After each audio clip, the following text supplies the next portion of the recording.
Hey, it's Jordan from Candy Fab. In this video, we're going to show you how to install our stainless steel snorkel kit on an MQ Triton. Step one, we're going to take the whole guard up and take this seam where the flare is, so we don't get any metal and stuff down there when we're cutting, and also take the A-pillar just to protect all the paint from where we're going to be working. Alright, next step, we have to remove the airbox and the coolant overflow bottle, just to get all that out of the way so we can start cutting our holes. So to get the airbox out, take the MAF plug off. There's a little clip over here as well. Get rid of him, try not to damage it. 10mm there for the clamp, 10mm down here, and then it should just pop out. A little bit of wiggling. There's a bit of foam on the end of there. Super important once you've taken the intake pipe off to chuck a boost rag in to stop any swarf or dust getting in there, because we're going to make a mess. And for the overflow bottle, we've got another 10mm, one there. Just lift him off his little, he's got a little dick down the bottom there. We'll move him out of the way for now. Righto, next step, after all this stuff's removed, we're going to take the guard off so that we can cut the hole in the inner guard. Bolts on the top here. There's a secret one up on top here, one in behind the door here, and then just some sort of along the bottom and along in here, sort of in that area. You'll find them. As part of pulling the guard off, you have to remove the inner guard as well, the plastic inner liner. It's a 2-piece. There's a few various Phillips head screws and stuff like that. It's a bit trickier if you've got a flare, but you don't have to remove the flare off the guard. Just don't take these Phillips heads out that are in here. There's just a few little sneaky devils up underneath here, so there's 4 of them all up. Just keep your eyes peeled for them and you'll be fine. Righto, the guard is off. This is what you'll end up with. We've got to remove this foam piece here, which is bit of a twist and a yank. Then there's a little plastic trim in here we've got to remove as well, just to get to everything. Little scrivet here that wants to come out, and then another one up the back end. We'll keep that because that will go back on.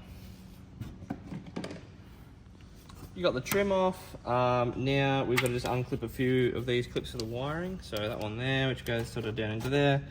This one just here, and then just cut this because this gets removed completely and that stud will go, so that's not going to go back on there. It will come off. And then there's also, once this is off, there's a little earth wire just here with a little 10mm. We just need to bend that at a 90-degree angle, just like that. And that gives us a clearance for when we cut this out. Also unclip the bonnet cable. Okay, I've got everything unclipped. Usually with the bonnet cable, I'll just wrap it around this stud for the time being, and same with the wire, just to keep it out of our way. There's a couple more clips, there's sort of one at the back and one on the outside here. You just want to try and get this harness as loose as you can, so you can move it out of the way if you need to when we start cutting this section, which we'll get onto now. Okay, I've just done a little bit of a mark out of roughly where we're going to cut. We'll just sort of aim for as close to that as possible. Things like down here, we just have to make sure we leave enough room so once that's cut, we can actually fit pinch weld onto it there, and it's not fouling on anything. Same as the bottom and the top here. This little bracket here does end up going, but that's okay. That just gives us room for the pinch weld there, and there, that trim covers it all anyway. Now that we've got that all marked out and ready to go, it is time to cut the hole. Make sure you get all your PPE and everything, and I like to use a Recipro. It can get a little bit dangerous and a bit wild, so just be a bit careful and cautious that you're not going to chop anything. Big one to make sure you don't get anywhere near is the brake lines of the ABS module. That needs to not get touched by the Recipro. Cool, so we have got our hole cut in the inner guard for our snorkel to come through. We have painted it, and there's pinch weld on the inside there, as you can see, to make it look nice and tidy and so nothing rubs. Obviously this just reinforces the point of having the boost rag in there, because when we cut that, there's swarf everywhere, and as you can see on the tyre here, there's a bit of swarf on the ground and stuff like that. You don't want any of that getting in your engine, so that is super important to have in there. Our guard is back on and tight. We've left the inner guard out for now because when we cut this hole, we don't want any metal getting on that because it'll sit in there and rust. So leave that out, and we'll chuck our template on. So that goes right up over the top corner there like that and lines up with the back of the guard just here.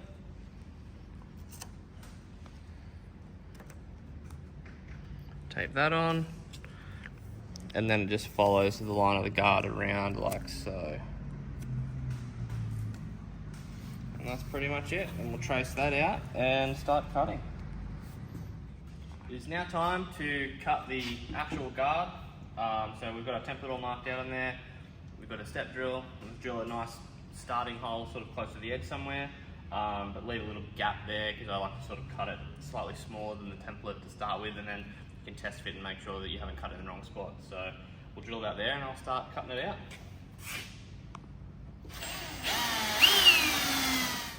Righto, we have got our hole cut in the guard now, which is awesome. And we've gone ahead and drilled the holes in the A-pillar for our snorkel. So how we get the measurements for that is you just chuck your snorkel in, sit it on the A-pillar, make sure that the side angle and the front angle are all lined up with the windscreen and the door pillar here, and then you can mark out on the welded mount on the snorkel, on the pillar where to drill. We drilled them out to a 9mm to fit the rib nut.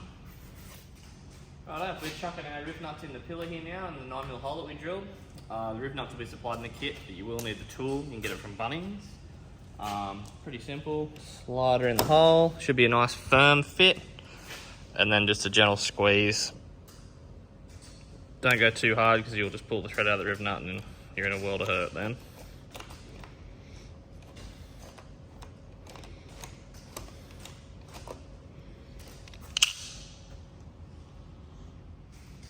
Okay, after you have done the rib nuts in the pillar, it's time to put the pinch weld on.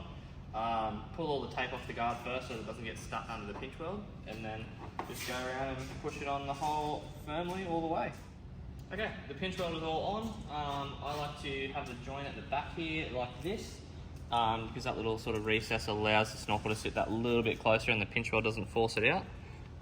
Yeah, and you don't see that anyway because the snorkel covers it, so that's how I like to do it.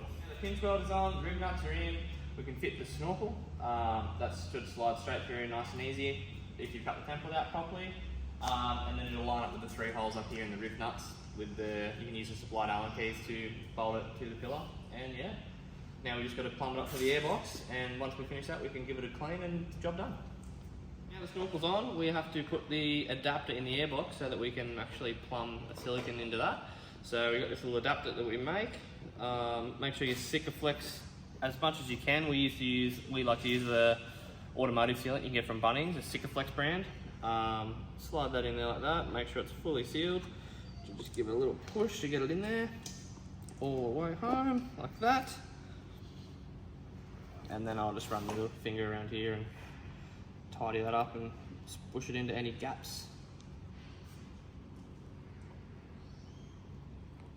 After you got that in and it's all Sikaflex and you've wiped it around, I usually just chuck a rivet in it, just on the flat side here, just to keep it sort of held in there while the sticker is drying. Once that's dried, it will never come out, but just while it's drying, it helps when you're fitting it.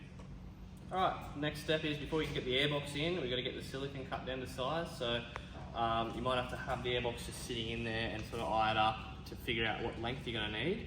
But once you actually get to cutting it, we usually just put a worm drive clamp on it like so, to get it so you can get the cut nice and straight where you need it. And yeah, just get a nice sharp razor blade, cut away from yourself and just work your way around the clamp. Righto, once you've cut your silicone down to what it needs to be and mock fitted all this up, you can chuck the airbox in and bolt that all up and do your hose clamps. How I like to do is put a bit of WD in the silicone, slide it onto the snorkel, then you can sort of fit it to the end of the airbox and make that, put it into place. Then you know it's all spot on. Alright, your silicone's on, your hose clamps are tight, your airbox is tight. You can now chuck the top of the airbox back in, the filter and the lid. So clip all that back on, tighten your hose clamp up and take your boost rag out of the turbo. And then you can plug your map sensor back in and that side of it is all done, just under the inner guard. Okay, the inner guard has just gone back in. That's just a reverse procedure obviously of removing it. And we're just going to chuck this little trim piece back in, make sure you don't forget that. The overflow bottle will be getting relocated as well. So we've made a little bracket here that goes in behind the battery, and there's a couple of stubs down the bottom that hold a relay. Just goes onto the front one of those. Just bolting the washer bottle up to the little bracket here now. There'll just be 2 M8 bolts with washers and spring washers and nuts supplied. Okay, the overflow kit is installed, so factory overflow bottle with our bracket. We've just cable tied this fuel line up here to give it a bit more clearance here between the bracket, just basically back to the fuel filter there itself. And then the overflow line just sort of runs through here, up and underneath. We've cut it to length and just a couple of cable ties to keep it secure. And that concludes the installation of our stainless snorkel kit on this MQ Triton. Thanks for watching. If you have any dramas at all, don't hesitate, give us a call. We're more than happy to help you out. Cheers.